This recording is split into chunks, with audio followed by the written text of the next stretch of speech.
de otros ministros y tampoco de magistrados ni de jueces. Y no quiero generalizar, o sea, también, sencillamente, creo que hace falta seguir limpiando, no solo el Poder Judicial, el Poder Ejecutivo, porque la corrupción estaba arraigada. El gobierno era sinónimo de corrupción. El gobierno estaba tomado, estaba secuestrado al servicio de corruptos.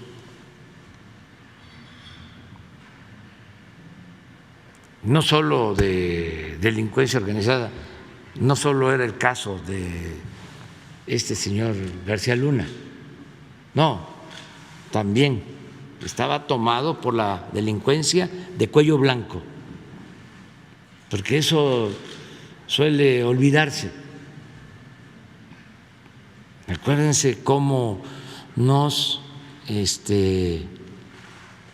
manipularon durante mucho tiempo, haciéndonos creer que el ratero era el que se robaba una bolsa en el mercado, que se robaba una gallina, un pavo, la ropa tendida en el patio, los cilindros de gas. Ser el ratero. Y los grandes ladrones de arriba ni siquiera perdían su respetabilidad. Yo siempre recuerdo de que hasta se les decía a los hijos, no en todos los casos, pero se les recomendaba: estudia para que cuando seas grande seas como don fulano, un reverendo ladrón. Era el ejemplo. Afortunadamente, como lo he dicho también muchas veces, es tan fuerte nuestra herencia cultural que viene de lejos. Somos herederos de civilizaciones extraordinarias. Entonces, hay en el pueblo, en las familias, una gran reserva de valores culturales, morales, espirituales. Hay muchísimos casos, ejemplos, donde la gente del pueblo se burlan cuando hablo del pueblo bueno. Es que existe el pueblo bueno. Hasta hace poco en el campo no se sabía qué era el robo. Los campesinos sembraban su maíz y lo guardaban en trojes en el campo y nadie les robaba el maíz. Eso no estaba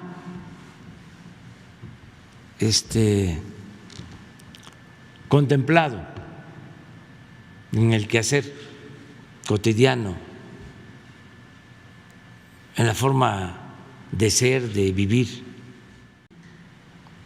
porque la corrupción no es una cultura en México, como llegaron a sostener en el periodo neoliberal, que la corrupción era parte de la cultura del pueblo de México. No, la corrupción se da de arriba para abajo. Por eso, cuando me preguntas Yo, arriba, sí, porque el presidente es un hombre honrado, íntegro, no tengo ninguna desconfianza, pero hace falta limpiar. ¿Cómo se limpian las escaleras? De arriba para abajo, seguir limpiando. Entonces, a mí sí me gustó su informe de ayer del presidente de la Corte, porque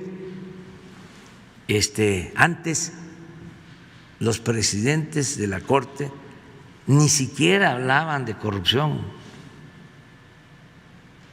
no usaban ni siquiera la palabra, no estaba en el discurso. Y este presidente, y además ya se habla durante todo el periodo neoliberal, busquen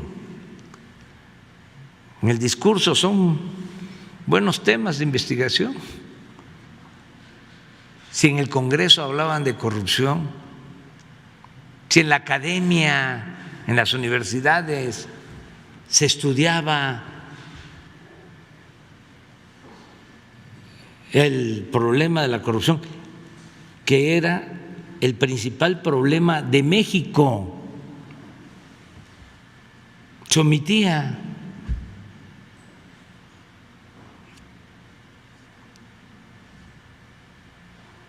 No era tema. Se abordaban sobre todo los nuevos derechos públicos, transparencia,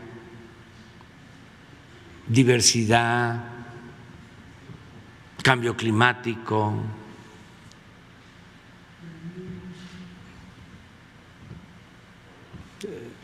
sociedad civil. Déjenme que me acuerde. Pero la corrupción que origina la desigualdad, no solo en México, en el mundo, no se trata. Ahora que fui a la ONU, eso les fui a decir, que a la ONU le faltaba una sacudida, porque no es posible que impere la corrupción en el mundo, que por eso se produzca una monstruosa desigualdad y que de ahí se deriven muchísimos problemas: migración, la destrucción de los territorios, desde luego la violencia. Y hay comisiones de todo,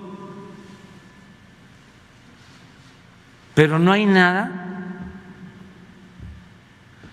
para combatir la corrupción, para denunciar la corrupción y denunciar la inmoralidad que significa el que haya tanta desigualdad, tanta pobreza.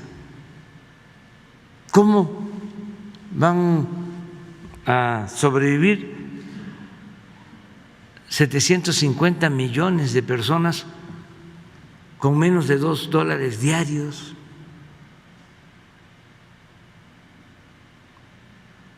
Y se publican las listas de los hombres más ricos, y aún en pandemia, aún en crisis, siguen acumulando y acumulando y acumulando riqueza, y ni siquiera es una utilidad, una ganancia producto de actividades productivas, sino de la especulación financiera. Porque obtener riqueza con actividades productivas pues significa empleos,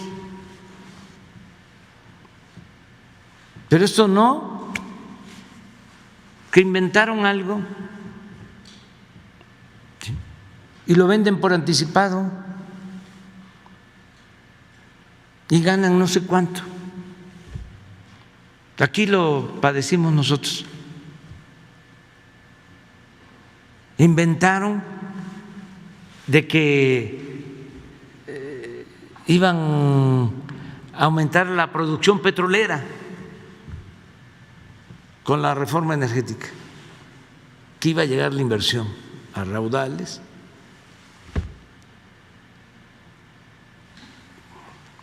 ¿Qué pasó? Entregaron las concesiones, invirtieron para extraer petróleo. No, especularon, vendieron las concesiones, vendieron las acciones de las concesiones y obtuvieron muchísimas ganancias sin producir. Hablaban de que iban a extraer pues hasta cerca de 2 millones de barriles diarios de petróleo. ¿Saben cuánto están extrayendo? 20,000 barriles diarios. De los 110 contratos, solo 2 tienen inversión. Entonces, sí es importante el tema de la corrupción y por eso me gustó el informe del presidente de la Suprema Corte y ojalá y se continúe, y es un proceso, no es fácil, hay muchos intereses creados. Imagínense la mafia de los que tenían tomado del gobierno, los que acaparaban los contratos, los que hacían jugosos negocios al amparo del poder público, pues no les gusta. Los traficantes de influencia,